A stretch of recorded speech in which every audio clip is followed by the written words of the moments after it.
Welcome to the SolidCAM University channel. This video's topic is 5-axis trimming. So this is an application of the 5-axis module where you basically just take your tool, either the side of the tool or if it's some sort of a shape tool, you're going to ride along a profile, and you're just going to trim the side of the part, or in this case, it's just the outer trim, it's the flash, whatever it is, whatever you're doing with your 5-axis trimming. This is a video to show the various toolpaths you can use to achieve that. Now, in this video, I'm using a really simplistic part here. If I just rotate it around, you can see it's some sort of thermoform part or something like that. Pretty easy. Now, if your part is a little more complex, you should be able to use these same techniques. I'm going to go through 3 toolpaths that should help you to do 5-axis trimming. You should be able to achieve what you're looking for. So we'll start with the 5-axis simultaneous toolpath.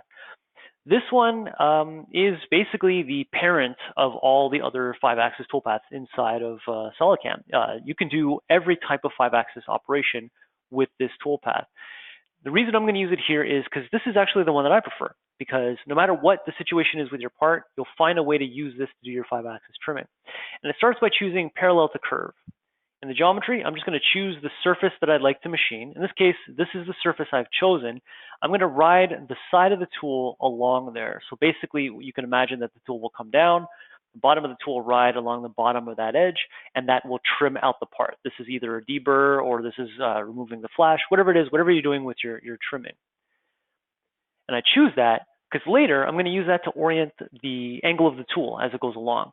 And because I'm saying to do parallel to curves, I have to choose a curve. So I basically just chose the bottom edge of that curve. I choose the bottom edge because it's going to be easier to tell it where the tool is going to go relative to the surface if I choose the bottom edge. I don't have to do any kind of shifting or anything like that. And to get it to do that without any kind of step overs or anything like that, if you're trimming and you need to do some step over, then you can definitely leave it as the default. But for this, if I'm just going to bring the tool down and just immediately go around with just full depth, I set this to determine by number of cuts. What that actually does is it makes sure it just goes right down to that curve, and it just one depth of cut goes around. So that's the setup there. The tool I'm using, it just happens to be an extra long tool. Obviously, this being the simultaneous 5-axis toolpath, similar to HSS, you can use whatever shape you want. So if you've got a taper mill, or you've got a ball mill, or a shape tool, whatever it is, you can use it to go around the edge of your part. Levels, such as always, it doesn't really matter. You can just get it to retract wherever you want. If you're doing a very convoluted trim, you might want to change this to something like maybe sphere or cylinder, whatever direction you want it to go. If you want it to retract a certain direction, this is the same window it's always been. You can get it to retract in whatever direction you want. Toolpath parameters, because I said determine by number of cuts, it's not really going to look at this value anymore. But what I do recommend is you go to sorting and set it to one way. At least that you'll know when you do your trim, it's going to go in one direction. Tool axis control, well, I'm going to let it be at the default, so tilted relative to cutting direction. And this is because I have some nice surfaces. So this is what I was mentioning before. If your surfaces are a little weird, it was a translated part and there's some noise in the translation of that surface, you can change this to whatever you need to. But essentially what I'm doing here is I've chosen the side wall as my surfaces. So I'm going to basically tell the tool to tilt 90 degrees. That's 90 degrees to the surface normal. So I go back to the geometry here. Let's just take a look at that real quick. It's being used already. So let me just open that up outside of there.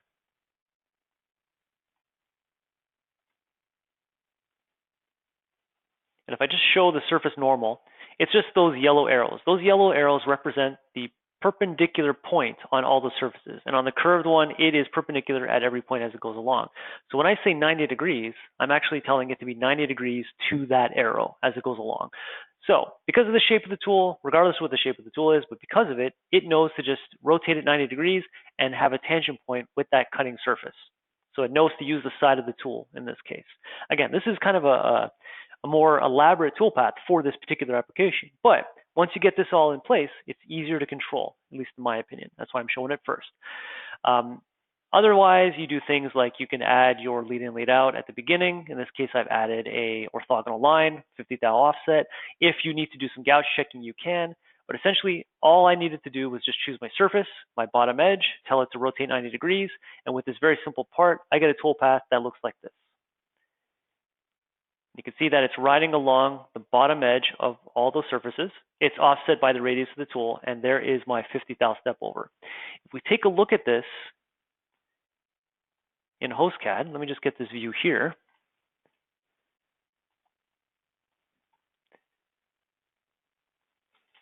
The tool comes down, so that is 90 degrees to that surface, 90 degrees to that surface, and as it goes along, that was kind of fast, let's do it again,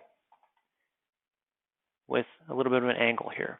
So if I just step through the code here, it goes in, goes around,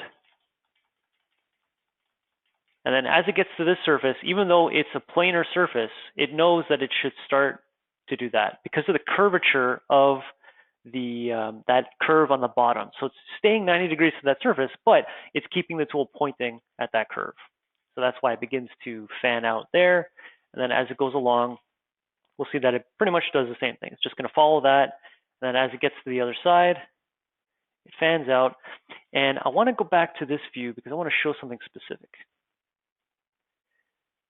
Because it knows to point at that curve, as it gets up to that bottom part, or that curve right there, you can see that it's pointing like it always does. It's fanning out. And as it gets to this point, it now levels out, and then it just does a simple move like that. The reason I bring that up is because that's not always going to be the case with each one of these options. So if you're looking for a specific finish with your trim, or you're looking to keep a certain angle or whatnot, this toolpath is doing it like this, but there are options within this toolpath to change that angle that we just saw. If I wanted to kind of smoothly transition or keep a certain angle as it goes along, I have that ability. That is the 5-axis simultaneous toolpath. It just requires you to choose the surface and then the bottom edge. If we take a look at the swarf machining toolpath, this is a toolpath that's specifically made for this type of machining. The toolpath might even look exactly the same because with the 5-axis simultaneous toolpath, I pretty much recreated a swarf toolpath. Swarf is essentially just using the side of the tool on there. That's what I've done. But the swarf machining toolpath is, again, specialized for that side of the tool machining. And you can see here that it gives you a lot more options to really control the tool. But what I've done here is I've pretty much just recreated it the same way. I've chosen my faces, as you see there, the same faces. I've decided to control it using an upper curve and the lower curve. So the upper curve is the top of all those surfaces. The lower curve is the one like before, the bottom curve. So because I have a top curve, bottom curve, that will now orient the tool. Because I've chosen surfaces, it knows to stay 90 degrees to that curve. So basically, it's almost the same thing. I just had to choose an extra curve. I could have controlled it using tilt lines, which we'll see in a second, or I could control it with floor surfaces. So I could have wall and floor surfaces to control it. In terms of strategy, you have many strategies there, but I've set it to automatic. I'm just going to get it to figure out from all the geometries that I selected what I want it to do. The tool's the same, level's the same, toolpath parameters. It auto-detects which side of the surface you want to be on, and that's going to be based off of that surface normal. So in the case of a solid, it knows to do it on the outside of the solid. It knows not to gouge the solid. Climb direction, cutting, one way, and I'm guiding it using the lower curve. I actually have both curves, but like I mentioned before, it's a little easier to use the bottom curve. So I'm going to use the lower curve here, and everything else I'm going to set as automatic. Tool axis control. This is specifically only for side of the tool type milling. So we're just going to use the options that you see there. You have the ability to modify this slightly, but it is, again, just the idea that you're going to use the side of the tool. So this is kind of a specialized tool for this use. Link is the same. I'm just using a particular lead in out. And gouge checking, you have the same ability in both types of toolpaths, but as you can see, it's a little more elaborate here in terms of which surfaces to choose for to avoid relinking and such. But if we take a look at the toolpath in the wireframe, it looks almost exactly the same. And you'll notice that when you do 5-axis in SolidCAM, because we're not really showing a wireframe of the angle of the tool, we're just showing the reference point of the tool as it goes along. But you can see it is also still offset by the radius of the tool. How this one differs from the previous one is this. We'll just go through the simulation real quick, still in this view. So you can see that it goes along there, and you can already kind of see what the difference is. But once we get to the view up here, you'll actually see the main difference. So you can see it already begins to angle the tool as it goes along that surface. And that is because of the automatic nature. It's actually controlling it in a different way. Again, both toolpaths work the same way. You can see that it's actually kind of lagging there. And then it just transitions to being flat. Now, there are strategies you can change and such, but as you notice, by default, the simultaneous 5-axis does it one way, and by default, the SWRF does another way. But both have their options, both have their features. It depends on the geometry you're working with and what it is you're trying to achieve with the trimming. Now, the third toolpath is a little more convoluted, and it takes a lot more work on the design side. But depending on what geometry you have available to you, you might need to actually do it this way. And that is if you are working off of purely a translated part. Let's say this was from a laser scan, or it is a translated IGES file or step file that only gave you surfaces. As you can see, it seems to be the similar part, but it is simply a surface. There is no thickness there. I can still work with this, though, because of the toolpath called 5-axis contour. Let me just open this up. So contour 5-axis machining, it does basically the exact same thing, just with different bits of geometry. In this case, I just have a surface, and as you can already see, I've drawn in some lines there. Those are the tilt lines. The best way to understand how contour 5-axis works is right here. You can see this red line here would represent wherever the tool is going to go, the drive curve, and then these gray lines are the tilt lines. That is the angle I want the tool to take as it goes along. So this is a lot more of an elaborate, more involved toolpath, but it gives you the ability to really control the angle of the tool. So this could be, if I'm going around a curve here, maybe the holder is going to collide with another portion of the part. I want to tilt it a certain direction as it goes along there. I have full ability to control the angle of the tool manually with these sketches. So let's go to geometry. In terms of geometry, we're using curves only. So I've chosen the outside curve. And if we remember, that should be the bottom of the surface, of the side, but in this case it's not. This is actually a top surface. So I'm going to have to dip the tool a little past that when I get to a certain point. But that's the only curve I have. I use the geometry I have in front of me. Next is the orientation lines. And I went through and selected each one of those, but it's actually pretty simple to select each one.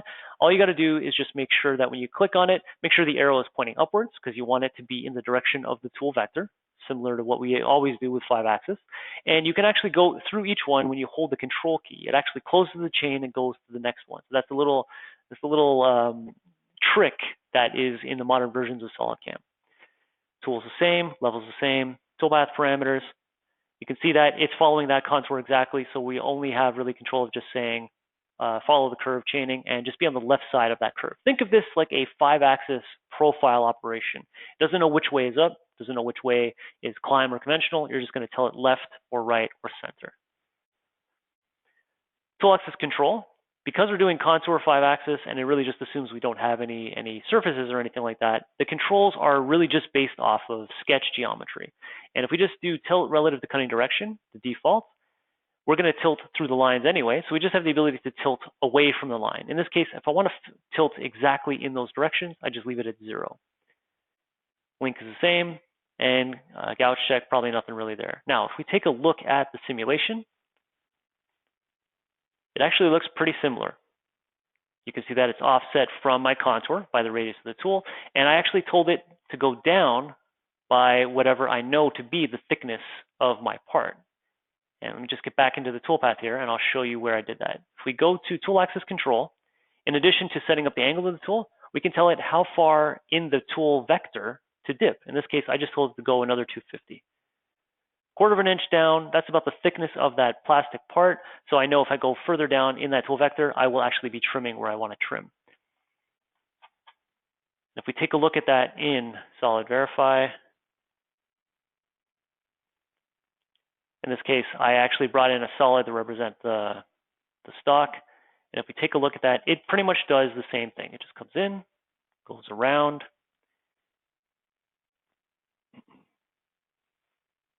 And because I'm controlling the exact angle of the tool with my contours, as I go around here, you can see that it also transitions between those lines and essentially does the same thing. So 5-axis trimming, it's the purpose of the video is to make it show how simple it is, but in practice, it is not that easy. So what I would recommend is one of these 3 toolpaths would be useful for you to do whatever part you have. It's all based on the geometry. Whatever surface you have available to you. If you don't have any good surfaces, draw in the surfaces. do a sweep or a loft surface to approximate what you're trying to trim. If you can't really get the angles to work, then you can use this Contour 5-axis version, which allows you to really control the angles here, really control everything pretty much, but again, it's more on the design side. But between these three toolpaths, you should be able to find a way to do your 5-axis trimming. Any questions of this or anything else from SolidCAM, just give us a call at 1-866-975-1115, extension 2. You can send us your parts or your questions via the ticket system at solidcamsupport.com, and stay tuned for the rest of the videos on the YouTube channel. Thanks for watching.